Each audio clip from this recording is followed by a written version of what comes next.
अथ मंगलवार व्रत कथा। व्यास जी बोले, एक समय ऋषि मुनियों की तपोभूमि परम पावन नैमिषारण्य तीर्थ में भूमंडल के 88,000 सौनकादि ऋषि एकत्र हुए। उन्होंने श्री सूत जी से पूछा, हे महामुने, आपने अनेक पुराणों की दिव्य तथा दुर्लभ कथाएं हमें सुनाई हैं। अब कृपा करके कली काल की अल्प आयु भोगी मानव जाति के हित साधन के लिए सरल, प्रभावशाली एवं तत्काल फल देने वाले व्रत की कथा सुनाइए, जिससे अकाल मृत्यु, दरिद्रता, रोग, सर्प भय, शोक, अपवित्रता तथा अज्ञान आदि दूर होकर भगवत भक्ति, धार्मिक एकाग्रता तथा पवित्रता प्राप्त होकर मन को शांति मिले। ऋषि मुनियों की उत्सुकता देखकर सूत जी बोले, हे महामुने, आप सबने अत्यंत मनोरम, लोक हितकारी प्रश्न पूछा है। इससे पहले यही प्रश्न एक बार धर्मराज के अवतार श्री युधिष्ठिर ने पूछा था। हे प्रभु, आपके सत्संग लाभ के फलस्वरूप मुझे अनेकों व्रत कथाओं तथा धर्म के पावन स्वरूप का ज्ञान प्राप्त हुआ है। अब कृपा करके मनुष्यों को पुत्र प्राप्ति सहित संपूर्ण कामनाओं को सिद्ध करने वाली कोई ऐसी कथा सुनाए जो कलिकाल में मानव जाति के लिए लाभ तथा अल्प श्रम वाली हो। भगवान श्री कृष्ण ने युधिष्ठिर से कहा, हे राजन, आपकी जिज्ञासा को शांत करने के लिए मैं एक अत्यंत प्राचीन ऐतिहासिक कथा करता हूँ। इसे पूर्ण एकाग्रता के साथ सुनो। कुंदनपुर नामक एक नगर था। उसमें नंदा नामक निर्धन ब्राह्मण रहता था। उसकी पत्नी का नाम सुंदरा था। उनके दुख का सबसे बड़ा एक कारण निसंतान होना था। ब्राह्मण की पत्नी सुनंदा सरल, साध्वी तथा पतिव्रता थी। वह नियम पूर्वक प्रत्येक मंगलवार के दिन श्री हनुमान जी की कथा का पाठ और पूजन करने के बाद उनको भोग लगाकर स्वयं भोजन किया करती थी। काम की अधिकता से एक मंगलवार को वह हनुमान जी का भोग ना लगा सकी। सायंकाल के समय जब उसे याद आई तो वो अत्यंत दुखी हुई और उसे पश्चाताप भी हुआ कि आज पूजन, व्रत तथा भोग इत्यादि कोई भी नियम पालन नहीं हो सकता। अतएव उसने भी अंत जल ग्रहण नहीं किया और अब अगले मंगलवार को हनुमान जी का व्रत, पूजन तथा भोग लगाकर ही अन्न जल ग्रहण करूंगी, ऐसा प्रण करके वह दुखी मन से सो गई। वह प्रतिदिन हनुमान जी का स्मरण कर भोजन बनाती, पति को खिला देती, पर स्वयं भोजन नहीं करती थी। इस प्रकार उसने 6 दिन व्यतीत कर दिए, किंतु दुर्बल होने के कारण मंगलवार के दिन वह प्रातःकाली मूर्छित होकर गिर पड़ी। उसकी इस निष्ठा और भक्ति भाव से प्रसन्न होकर हनुमान जी उसके सम्मुख प्रकट होकर बोले, हे सुनंदे, मैं तेरी भक्ति से प्रसन्न हूँ, तू वर मांग। सुनंदा बोली, हे भगवान, मेरे कोई संतान नहीं है, अतएव कृपा करके मुझे संतान प्राप्ति का वर दे। श्री हनुमान जी बोले, तेरी अभिलाषा पूर्ण होगी और तुझे ऐसी कन्या रत्न की प्राप्ति होगी जिसके अष्टांग तुझे प्रतिदिन सोना दिया करेंगे। ऐसा वर देकर हनुमान जी अंतर ध्यान हो गए। श्री हनुमान जी की कृपा से वह ब्राह्मणी यथा समय गर्भवती हुई और 10वें महीने में उससे कन्या रूपी रत्न प्राप्त हुआ। 10वें दिन ब्राह्मण ने कुल पुरोहित को बुलाकर कन्या का नामकरण संस्कार कराया। पुरोहित ने जन्म नक्षत्र तथा राशि के अनुसार कन्या का नाम स्वर्णा रखा। कन्या के पूर्व जन्म के संस्कार बड़े उत्तम थे और उसने पहले जन्म में मंगलदेव का विधि विधान से व्रत व पूजन किया था। कन्या के अष्टांगों से प्रतिदिन काफी सोना मिलने के कारण वह ब्राह्मण अत्यंत धनवान होने के साथ साथ अभिमानी भी हो गया। प्रकृति के विकास गति के अनुसार जैसे शुक्ल पक्ष का चंद्रमा बढ़ता है, उसी प्रकार कन्या भी प्रतिदिन बढ़ने लगी। एक दिन सुनंदा ने अनुभव किया कि उसकी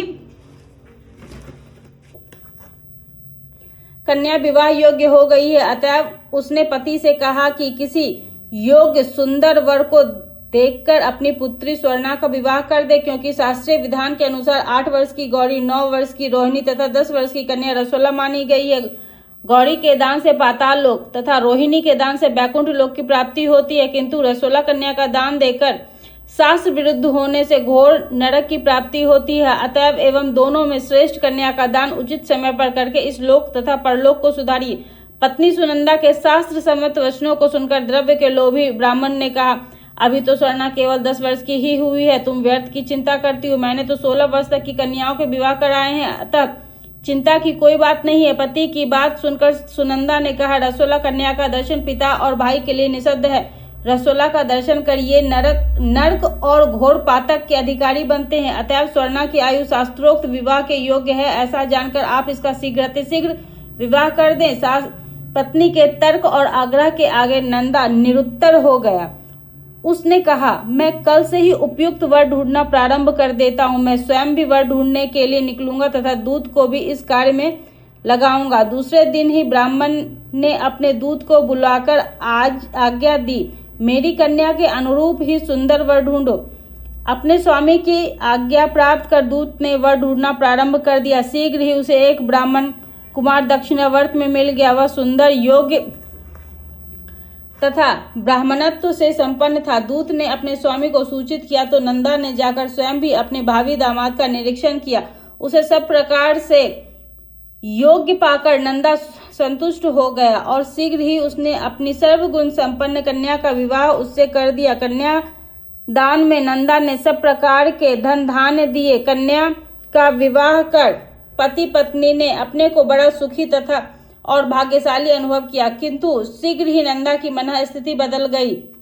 सोने के लोभ के वशीभूत होकर वह विचलित हो गया। उसने विचार किया कि कन्या का विवाह तो मैं कर ही चुका हूँ, कल प्रातः काल ही यह अपने पति गृह प्रस्थान करेगी। इस प्रकार अब मुझे पुत्री स्वर्णा के अष्टांगों से निकलने वाला सोना प्राप्त नहीं होगा। अब यह स्वर्ण इसके पति अर्थात जामाता सोमदेव को प्राप्त होगा। मेरे द्वारा संचित किया हुआ धन कन्या के वस्त्राभूषणों आदि में व्यय हो गया। शेष बचा हुआ धन भी कुछ समय में खर्च हो जाएगा। निश्चय ही इस कन्या का विवाह करके मैंने बड़ी भूल की है। अब एकमात्र यह उपाय है कि कन्या को किसी प्रकार से प्रतिगृह जाने से रोककर अपने घर में ही रखा जाए। इस प्रकार विचार करते करते नंदा रात भर जागता रहा। अंत में उसने धर्म के विरुद्ध जाकर एक भयानक निर्णय किया कि जब कन्या को लेकर सोमदेव अपने घर के लिए प्रस्थान करेगा तो मार्ग में छिपकर उसका वध कर दूंगा और कन्या स्वर्णा को समझा बुझाकर अपने घर ले आऊंगा। विधवा निराश्रय पुत्री को घर में रखने के कारण समाज में मेरी निंदा नहीं होगी और स्वर्णा से मुझे पहले ही की तरह नियमित सोना प्राप्त होने लगेगा। प्रातः का शुभ मुहूर्त विचार कर नंदा और सुनंदा ने जमाता तथा कन्या को धन धान्य से संतुष्ट कर प्रसन्नचित्त सभी स्वजनों के सामने विदा किया। इधर सोमदेव अपनी पत्नी स्वर्णा को लेकर घर की ओर चल पड़ा और उधर सोने के लोभी मतिभ्रष्ट नंदा अन्य मार्ग से आकर जमाता सोमदेव की हत्या करने के उद्देश्य से छुप गया। फिर कुछ समय पति के शव के पास विलाप करते हुए पुत्री स्वर्णा के सामने प्रकट होकर बनावटी शोक व्यक्त करते हुए नंदा कहने लगा, हे पुत्री, लुटेरों ने तेरे पति का वध कर दिया। अब तू घर चल, वहां पर ही रहकर अपने शेष जीवन को व्यतीत करना। भगवान की इच्छा के आगे किसी का भी कोई वश नहीं चलता। उसे जो अच्छा लगता है वो वही करता है। अतएव तू धैर्य धारण कर, जो भाग्य में लिखा है वही होगा। इसमें किसी का कोई दोष नहीं है। पिता के कपटपूर्ण वचनों को सुनकर स्वर्णा बोली, हे पिताजी, इस संसार में पति विहीन नारी का जीवन व्यर्थ है। मैं अपने कर्तव्य का पालन करूंगी। माता पिता तथा सास ससुर के यश को बढ़ाने वाले धर्म का पालन करते हुए मैं अपने पति के साथ सती हो जाऊंगी, परंतु लौटकर घर नहीं जाऊंगी। अपनी कन्या स्वर्णा के वाक्यों को सुनकर ब्राह्मण अत्यंत दुखी हुआ। वह विचार करने लगा कि मैंने व्यर्थ ही इसके पति का वध किया। मेरा धन प्राप्ति का अभिष्ट तो सिद्ध होता दिखाई नहीं देता। इसके विपरीत ब्राह्मण का ब्रह्म हत्या के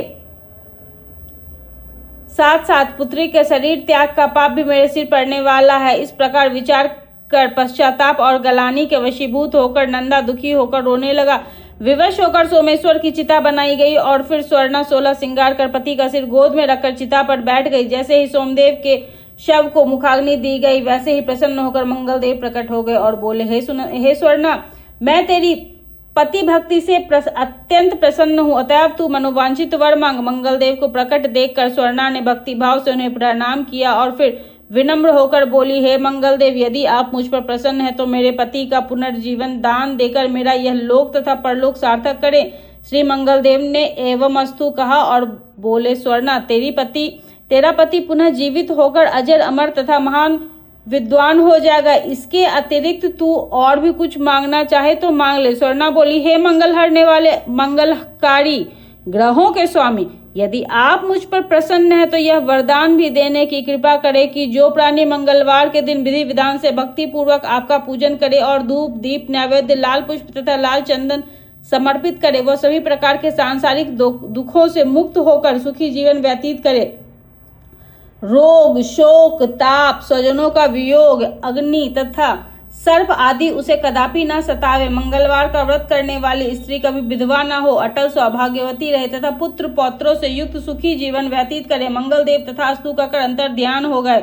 मंगलदेव की कृपा से सोमदेव जीवित हो गया। स्वर्णा अपने पति को पुनः प्राप्त कर अत्यंत प्रसन्न हुई। तत्पश्चात सभी अमंगलों का नाश करने वाले मंगलदेव का विधि विधान से पूजन व व्रत का पालन करते हुए पति पत्नी जीवन व्यतीत करने लगे। इति श्री पद्म